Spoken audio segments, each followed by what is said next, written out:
Good morning and welcome everybody. Thank you so much for joining us this morning for the first ever Park Nicollet Foundation Coffee and Chat featuring Andrea Winter, Senior Director of Women's and Children's Strategy. Today she will be providing us with updates about the Women's Center and exciting new programs and offerings that they have for patients. I first want to start off by introducing Andrea. Andrea Winter has worked in women's health for over 25 years. She joined Park Nicollet in 2001 and has held several leadership positions within primary care and surgical services.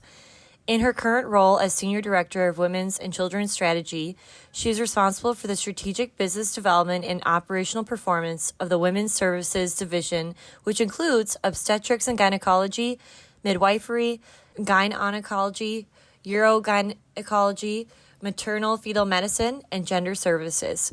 She also serves on the Children's Health Council, a system-wide effort to improve maternal and child health.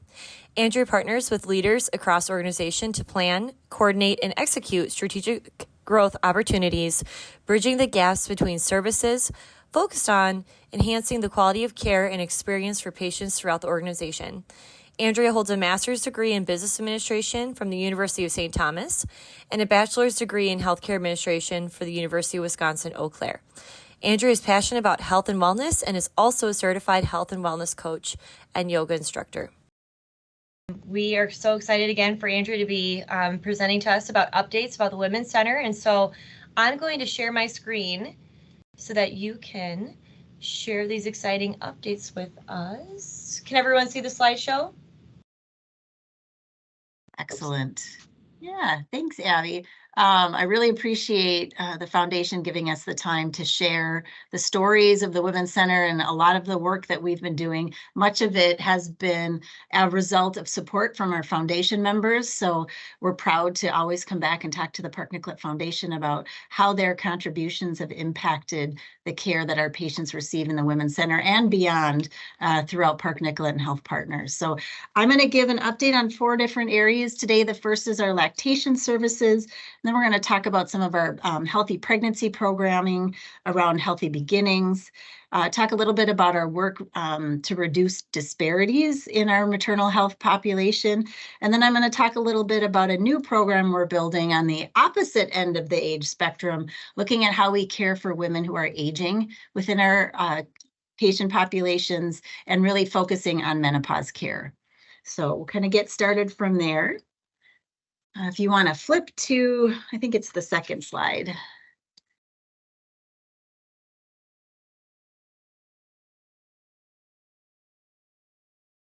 One more. All right. Many of you probably have either experienced breastfeeding yourself or know somebody in your life and in your family that you've supported through that process too. Within our community here within Park Nicollet and Health Partners, we know that 8 in 10 women express an intent to breastfeed during pregnancy, but only 4 in 10 are able to receive lactation support through appointments. And only 3 in 10 are still exclusively breastfeeding at 6 months. So we know that it's hard. It's challenging at times for both mom and baby, and that we need support to be able to help be successful for both mom and baby in lactation and breastfeeding. So we know that access to services is really important. We need to expand our reach. Not everybody has the ability to drive to a central location. So we're really focusing on how can we look at increasing the number of patients who are able to access lactation services in the outpatient setting. And we also know we need to do some work around decreasing wait times. If you've ever been in that situation when you need help, you need it now. And oftentimes, if you have to delay or wait for care, you're going to make the decision to supplement and then lose that opportunity for consistent breastfeeding with your newborn. We know if we focus on these 2 things in particular, we hope to be able to see some outcome improvements around feeding. So our goal is to increase the percentage of women who are still exclusively breastfeeding at 6 months and non-exclusively breastfeeding at 12 months. And we also have a lot of work to do around improving satisfaction of our services with our patients that we care for. If you switch to next slide. So we've spent a lot of time as an organization working on this particular area. We were the beneficiaries of University of Minnesota master's program work group who helped us do a deep dive in the services that we already offered and where our gaps were and what we needed to focus on as an organization moving forward. And we came to kind of two conclusions. One, we needed to increase what we refer to as our hub and satellite model. So this is our in-person care. How are we connecting with patients beyond Methodist Hospital and Regions Hospital? And through that, we've identified some satellite clinics where we will be able to offer outpatient breastfeeding consultations and support. We have some traveling. IBCLC is a very complicated acronym, but it's basically a breastfeeding expert, somebody who's received a lot of additional training to help support moms and in feeding. And so we're looking at increasing our pool of resources in that particular skill set. And then we're also offering lactation cafes, which I'll talk about a little bit more on the next slide. But then we also know we have an opportunity to provide care in those in-between hours. As a health system, we're traditionally open, 8 a.m. to 5 p.m. We can care for the majority of our patients during that time. But women in particular who are breastfeeding, the challenges may come in the evening or early in the morning, or they may not be able to get to an actual clinic visit. So we've made the decision to partner with a national vendor. I'm not announcing the name yet because the contract's not official, but we've got securing an agreement with a vendor who would be able to provide that virtual support pretty much from 7 a.m. to I think 10 p.m. 7 days a week, which will really help us fill the gaps in care for women needing support in the evenings and on the weekends. We also help to be able to partner with them to provide additional education to women during the prenatal period. I often kind of liken breastfeeding to learning how to open your parachute while you're jumping out of the plane. Sometimes you need some advanced training to be able to do this, and breastfeeding is one of those examples. The more we can teach women what to expect and some of the tricks and tools to be successful before they're actually in that high stress situation when baby's screaming and hungry and mom's tired and just stressed out, the more success that couplet will have in being successful breastfeeding. And through that program, they'll be able to offer some virtual triage services so that immediate care that then could be supported in the moment, and then those patients would come back to us as a system through our own trained IBCLCs and support through our satellite clinics and lactation cafes. So the next slide, I just wanted to highlight because this is a program that has received significant support from the foundation.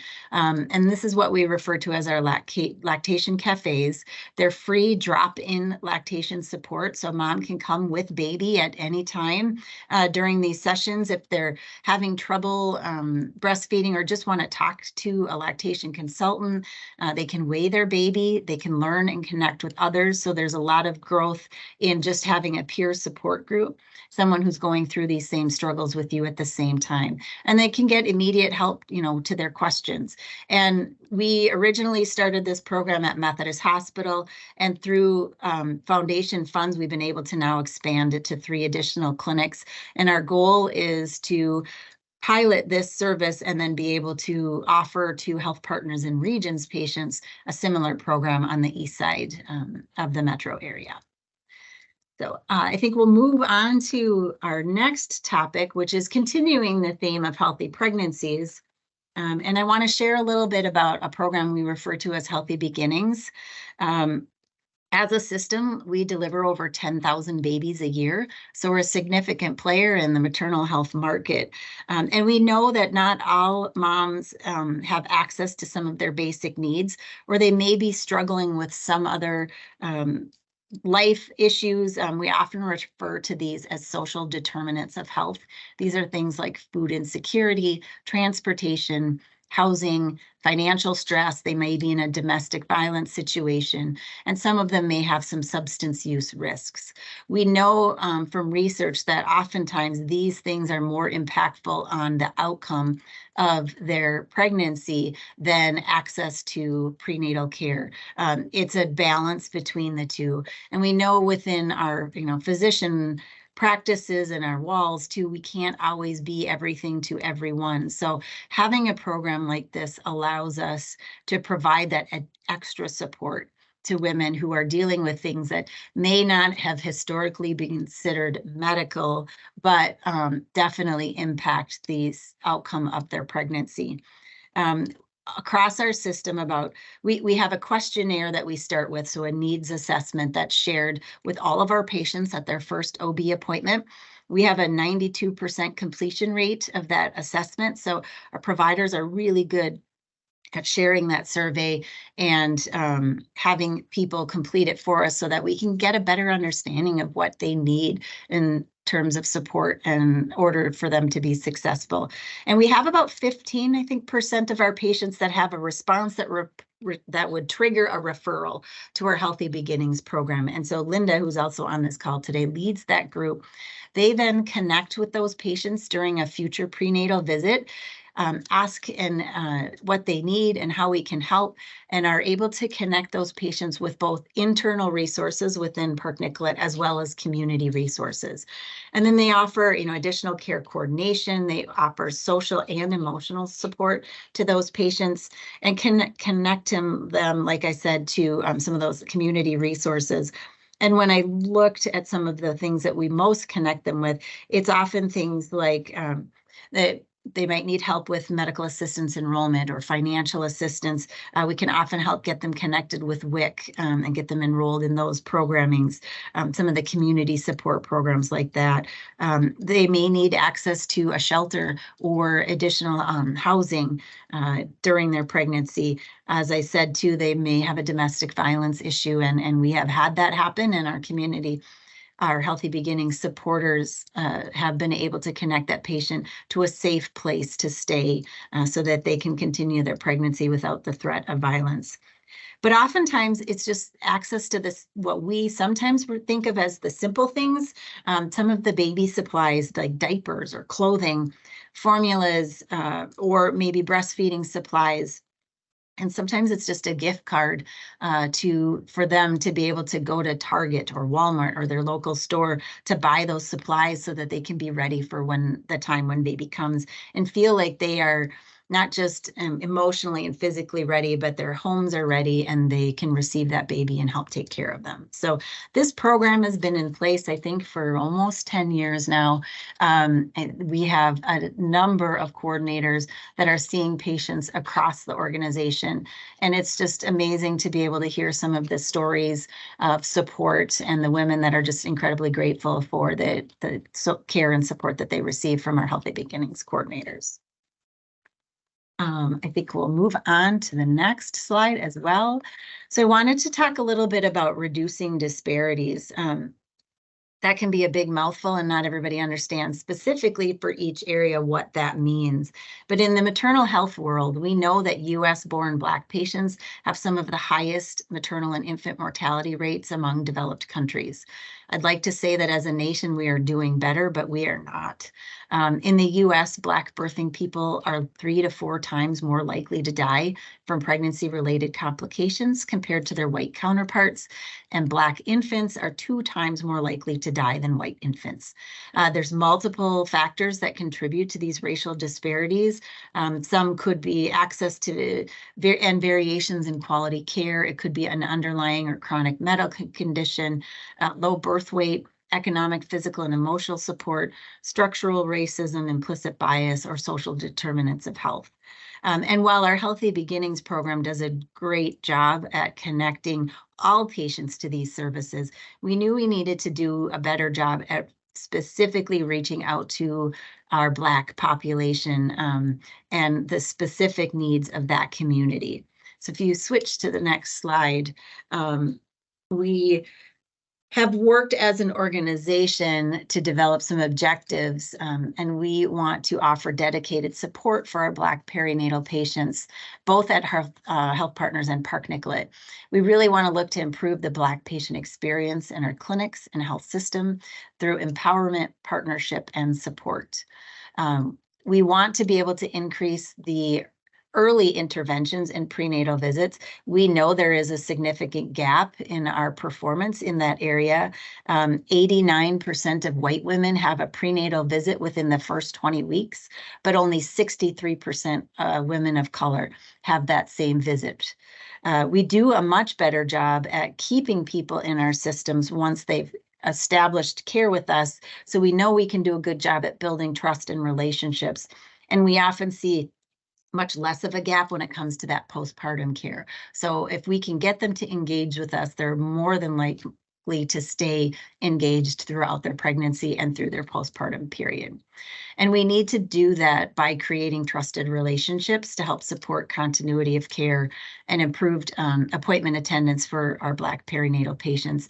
And we do that by building a sustainable support model to integrate our comprehensive and continuous care for Black prenatal patients within our system.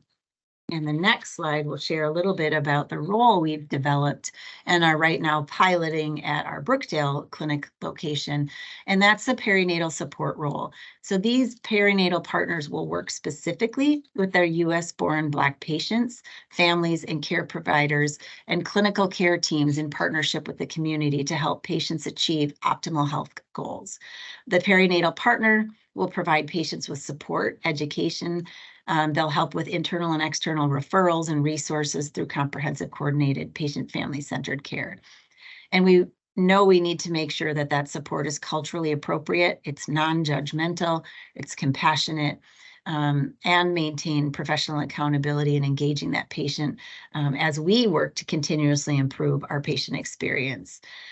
These patient check-ins will be both routine and documented, but we want this role to be somebody that becomes a trusted partner who can be there to help support them during their pregnancy and help them access the services that they need. One of the other things that we're doing on the next slide is our community circles. And this has been a really exciting program to watch grow. And this was an outcome of a research survey we did about 3 years ago with a company called Heart of the Customer, where we surveyed over 50 women, Black women specifically, and asked them what's missing, what do you need, how do we improve our care as well as our community support to you. And one of the things that came up was we just need some time to talk together about our concerns in a safe space. So our community circles are virtual, consultant-led supportive classes that bring Black women together through every stage of pregnancy and post-birth, so they don't necessarily have to be pregnant to participate in this. And it's an opportunity for them to share their experiences, their joys, any questions they might have, thoughts or fears. The circles are patient-guided and focused on social support and building community among participants. And these circles are led by our 2 community consultants, Dr. Diane Bonigo and Sienna Cullens. So it was important for us that they be led by members of the community and not led by healthcare providers or employees of Park Nicollet. These sessions are hosted on the 2nd and 3rd Tuesday of each month. And I highlighted here Dr. Bonigo and Sienna were on an episode of Off the Charts, I believe in July or August. We can send the link out, but they just do an amazing job telling the stories of the program and the people that we're impacting through these community circles and the care that we're putting together. And then lastly, one of the things that we also are offering to patients are what we're calling our Expecting Together programming. And these, different from the community circles, which are focused on social support, the Expecting Together are classes that bring together Black birthing patients to discuss the clinical care and what should be expected within each trimester. These are hosted on the third Wednesday of the month, and they do have to register so we can kind of get a sense of who they are and where they are in their pregnancy or post-birth experience. And these sessions are patient and clinician driven, so it's a partnership. We have a loose agenda on what we want to copy regarding a copy cover during from an educational perspective, sharing what to expect in each trimester, but we also want our women participating to tell us what they need. What do they need more information about? Is it the actual birth experience, or is it breastfeeding? Is it how do you see a specialist? Whatever their particular needs are, that's what we adjust the content to be. Dr. Corinne Brown Robinson from Health Partners has been the OBGYN who's been leading these classes. And they're slowly growing in numbers, but the people who've been able to participate them have just been so incredibly grateful for the information and basically the one-on-one attention almost with our clinical providers. All right, so I'm going to shift gears a little bit here and kind of talk about the other age spectrum. We've been doing a lot of work talking about how do we not only care for women who are pregnant, but how do we care for our aging population within Health Partners? I'm sure many of you are aware, but the population is aging in greater numbers than ever before. By 2025, there'll be over 1 billion women experiencing menopause throughout the world. That's 12% of the world population. We know within our own walls, 34% of the patients seen in our OBGYN departments are likely dealing with some type of perimenopause or menopause symptoms. And I think different from generations before, menopause wasn't always talked about in open forums. It was something that women kind of just dealt with on their own or in the private homes, maybe a conversation with a mother or an aunt about symptoms and things like that. But the women that are going through menopause today are different than any other generation in that many of them are often still working full-time. They have demanding careers. They may still be raising children who have not left the home yet because of later, we're often delaying pregnancy till late 20s and into the 30s. So these women may have teens still at home or younger children. And they're often in the sandwich kind of generation where they're not only taking care of their own kids, but they might be taking care of aging parents who need additional support. And also different from previous generations, women today, like I said, they're more active, but they're also more stressed than ever before. And they have very little tolerance for menopause symptoms that might be getting in the way of them living the lives that they have laid out for themselves.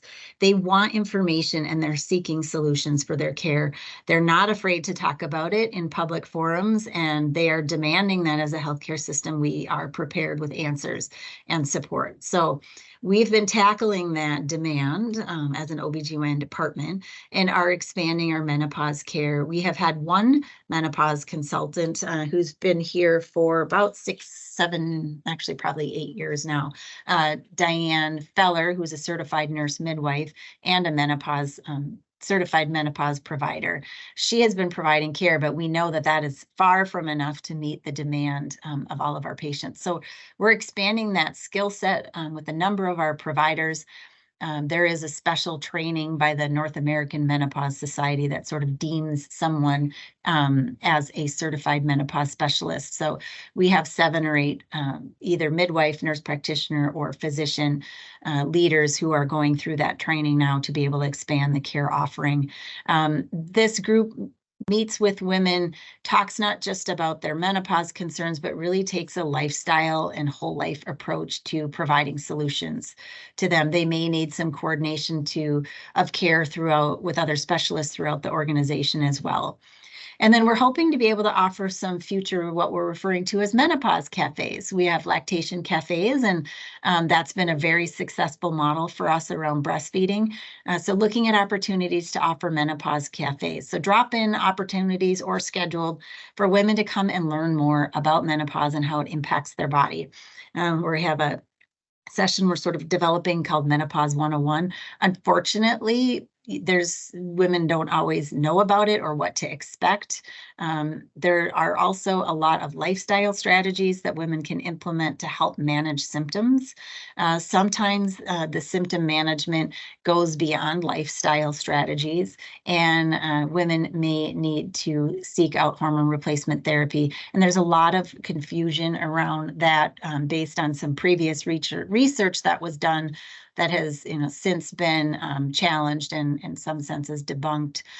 So there's just a lot of confusion out there in the community about what's right and what's right for individual women to seek out. So just a kind of a preview on that work to come, but we're very excited to be able to support women throughout their life and all stages here at Park Nicollet, and just excited to be able to share kind of the learnings that we've had and the successes, and still work to be done here at the Women's Center within Park Nicollet. So I think I will pause there. I don't know if we have opportunity for questions, but just thank you so much for the ability to, and the offering that we can have to share the information that we have here with you today. So thank you, Abby, for giving us this opportunity.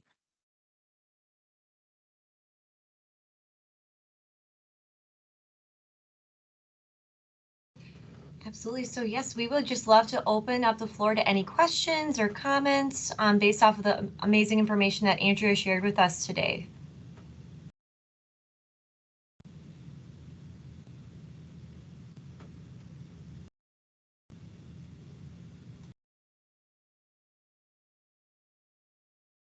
Well, I don't have a question, but I'll just say it's really interesting work, and all of the work around access and disparities and removing barriers is so cool. Thank you.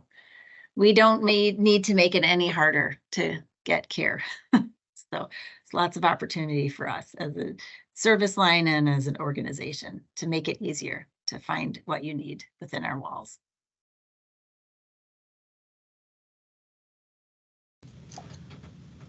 I do have a question about like just the feedback you've received from some of these families that have been part of the Healthy Beginnings program and stuff like that. What have they said, if respecting their privacy, like what their feedback has been? Yeah, I think Linda probably has lots of stories, and I don't need to put her right on the spot, but I think overall they're just incredibly grateful for the support that they receive. Oftentimes they don't even know that support that we offer is even available. So we've had some particular comments about being seen as a human, really having people understand their individual needs. Often it's seen as going above and beyond, but we like to challenge that and just say, really every patient should have the opportunity to receive that level of care if we're able to focus on them as a person in their individual situation and help them be successful. So it's a very, I think, also empowering program because they're really focused on helping these women take control of their lives, which sometimes can be, chaotic, but then really feel a sense of renewed empowerment.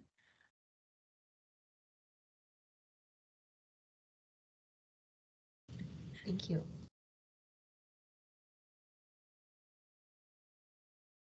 Andrea, I have a question around the work you're doing with menopause care. And you mentioned that the patients you're seeing are coming in, more stressed than ever and trying to balance a million and one things.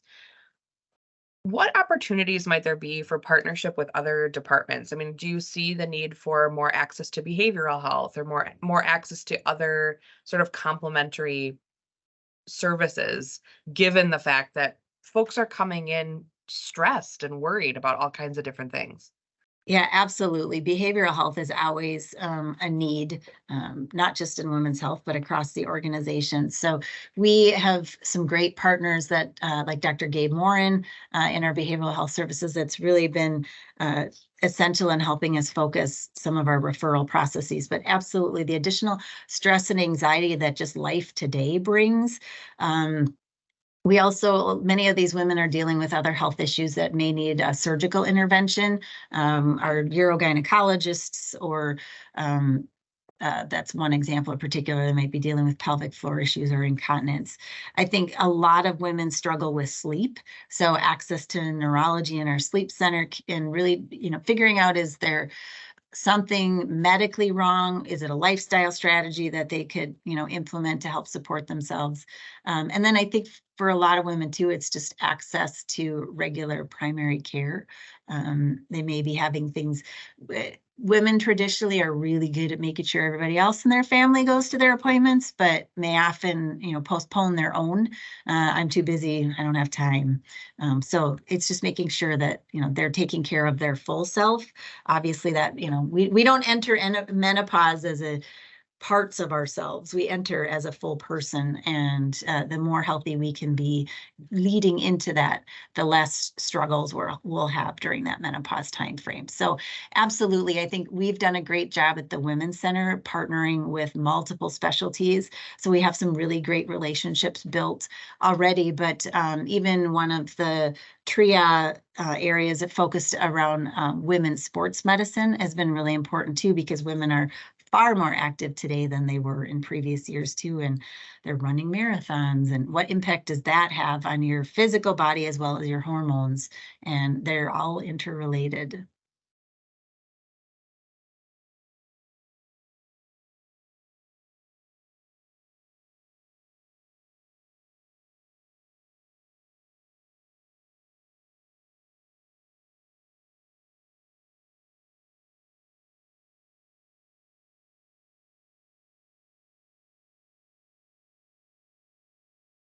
What other questions do people have?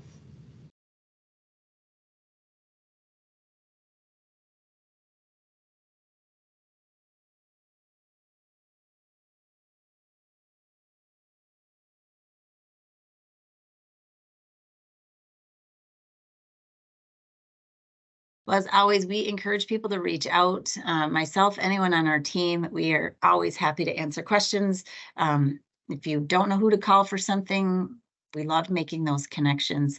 Or if you have a thought or a need or an idea, we love working with our community partners to develop solutions that serve not just the patients, like I said, within our walls, but beyond our walls as well.